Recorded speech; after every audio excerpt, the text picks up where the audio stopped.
You should be following for, at least 6 months, following regulative principles and chanting.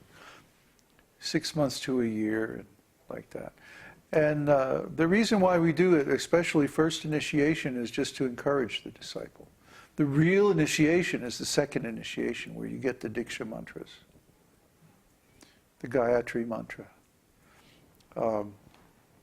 Gayatri mantras are the essence of the states of consciousness leading to self-realization.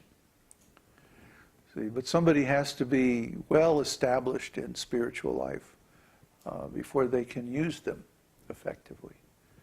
And to give them too soon would be very dangerous. So basically the first initiation, the Harinama initiation, is just to say, okay, you're coming along, you're on the path.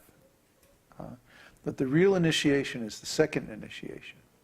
And we want to make very high standards for the second initiation.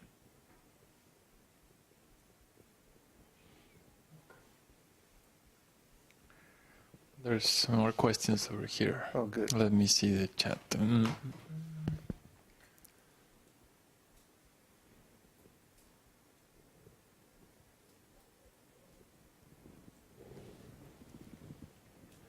Question from Tiago. With so little time left to the real bad things and changes start happening, how is it possible for the vocalizers to learn stuff, create a community, and screen all the people coming?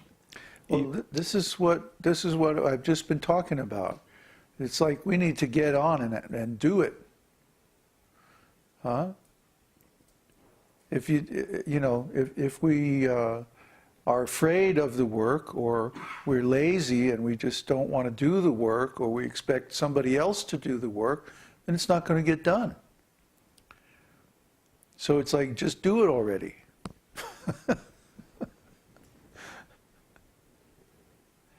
It's like, how are we going to do it?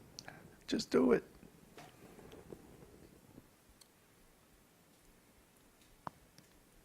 Theo comments, I think many of us are having similar problems. Most people are not even willing to follow an authentic spiritual path.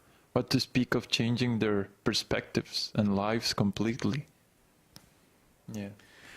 Okay, well, then they get the destination that they earn by their activities. That's what karma is all about. We're offering, like a get out of karma free card. But you have to take it. You have to do the process. We can give the knowledge, but you have to do the work. And if you're lazy, or if you're afraid of change, or if you don't want to give things up, if you're attached, you have some resistance to doing the process, then, what can I say? I keep saying, I don't make the rules here. The rules are coming from Krishna. We are following the rules. If you want to follow the rules, you can get similar benefits. But you have to do it. And there's a million rationalizations and excuses why not. But that's not going to help you when the time comes and you're wondering, how you're going to deal with all these changes. What's going to help you is if you take action now.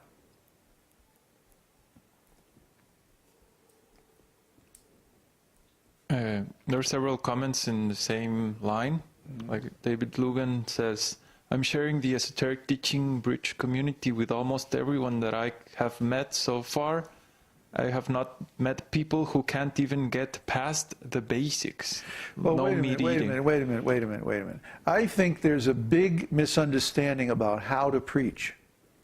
You don't go to your friends and say, hey, we have this cool website. Because you probably don't know 10,000 people. And that's about how many people it takes to find one devotee. See? The people who are coming to the website, the people who are registering on the website, they have already selected themselves. See? We get about 1,000 views a day on YouTube. And out of those people, about maybe 300 or 400 come and visit the website. And out of those, maybe 1 or 2 will actually stick around or come back and eventually register. You see? So the people who register on the website are the people that we should be preaching to. Not the people that you know, the people you meet on the street, people you run into at a party or whatever. Huh? They are not interested in the esoteric teaching.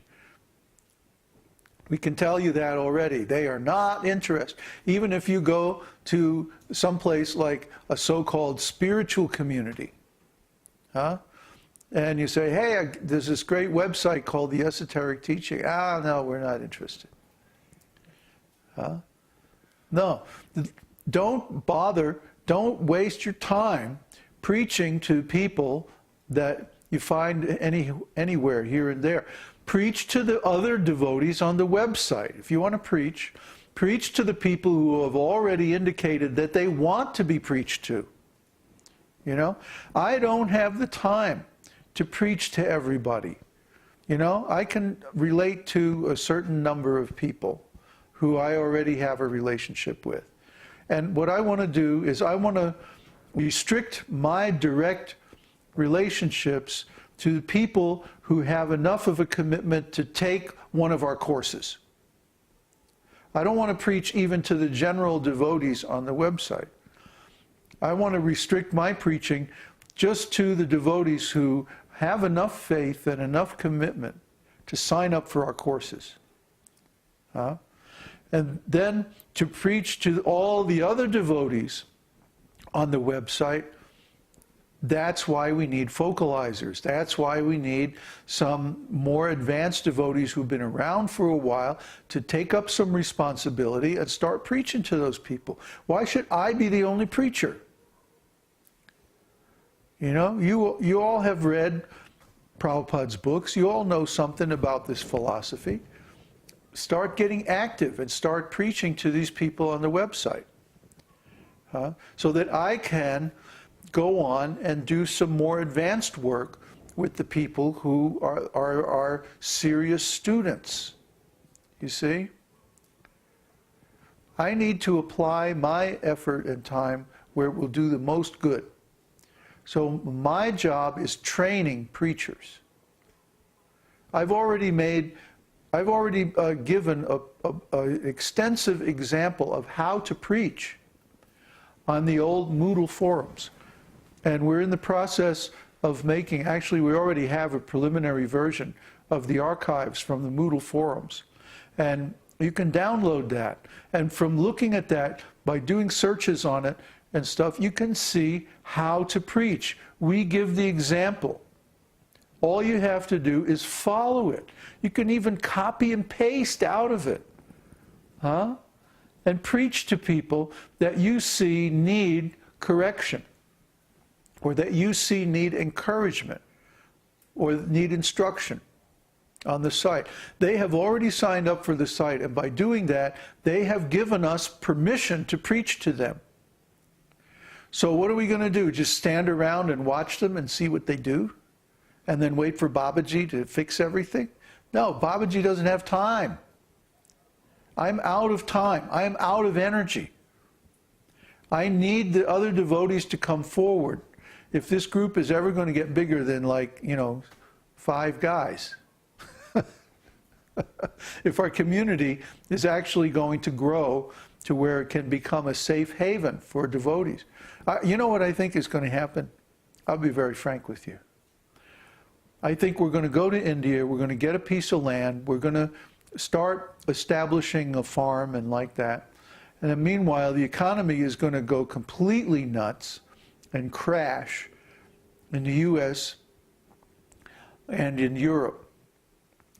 And then what few people have any intelligence left are going to sell everything they have and take the bare minimum possessions and cash that they can get away with and run to India and join us there. And we're going to have this little little village enclave way up in the mountains of South India, in some obscure village, and basically the whole thing in the West is going to fail. That's the way it's headed right now. Now, if somebody there wants to take some responsibility and change that and make a better outcome, I would be very pleased. But I don't see that person yet. I don't see any leadership developing among the devotees. I want to see some initiative. I want to see some people actually doing something. Otherwise, how are you going to get something together that's going to help you? You know, I just don't see where the leadership is going to come from. We've got these people going through the Bhakti course and they're just getting bogged down. They're not making progress. Bhakti Mike is the only one that's gotten through